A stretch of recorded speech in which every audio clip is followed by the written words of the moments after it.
আসসালামু আলাইকুম বন্ধুরা, দেখতে পাচ্ছেন আমার হাতে একটি ক্যাপাসিটর এবং 3টি ডায়োড। তো আমি আজকে দেখাবো যে ক্যাপাসিটর এবং ডায়োডের সঠিক কানেকশন কীভাবে করতে হয়। তো আমার সাথেই থাকুন এবং ভিডিওটি দেখতে থাকুন। এখানে দেখতে পাচ্ছেন একটি ক্যাপাসিটর 50 ভোল্ট 47 ইয়প। তো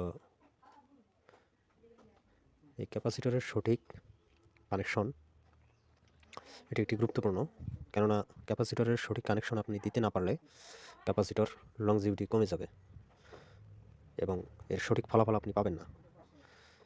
তো ক্যাপাসিটরের ক্ষেত্রে আপনাকে একটি জিনিস জানতে হবে, সেটি হচ্ছে এর নেগেটিভ এবং পজিটিভ টার্মিনালস।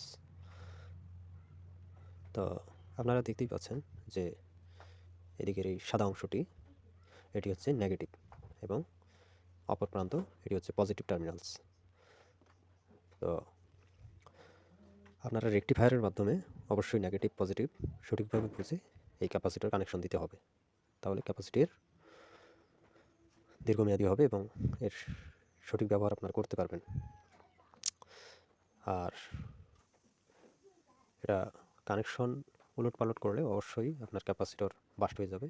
ঠিক এই সাইড থেকে ক্যাপাসিটরটি ফুটে যায় এবং ধোঁয়া বের হয়। বন্ধুরা, এখানে আপনারা দেখতে পাচ্ছেন 3টি ডায়োড। ডায়োডকে আপনারা দীর্ঘদিন ব্যবহার করতে চাইলে অবশ্যই ডায়োডের সঠিক কানেকশন আপনাদেরকে জানতে হবে। ভুলভাবে কানেকশন করে ডায়োড দীর্ঘদিন ব্যবহার করতে পারবেন না। তো আমি আজকে দেখাবো যে ডায়োড কীভাবে আপনারা সঠিকভাবে ব্যবহার করবেন। তো দেখতে পাচ্ছেন যে ডায়োডের এক প্রান্ত কালো এবং অপর প্রান্ত সাদা। আপনাদেরকে একটি জিনিস জানতে হবে যে ইলেকট্রন ডায়োডের ক্ষেত্রে সর্বদাই এই কালো প্রান্ত থেকে এই সাদা প্রান্তের দিকে প্রবাহিত হয়। তাই আপনারা কানেকশন করার সময় অবশ্যই এই কালো প্রান্ত থেকে ইনপুট দেবেন এবং আউটপুট যাবে এই সাদা অংশ থেকে। তাহলে আপনারা ডায়োডকে দীর্ঘদিন ব্যবহার করতে পারবেন, এটি অবশ্যই মাথায় রাখতে হবে। তো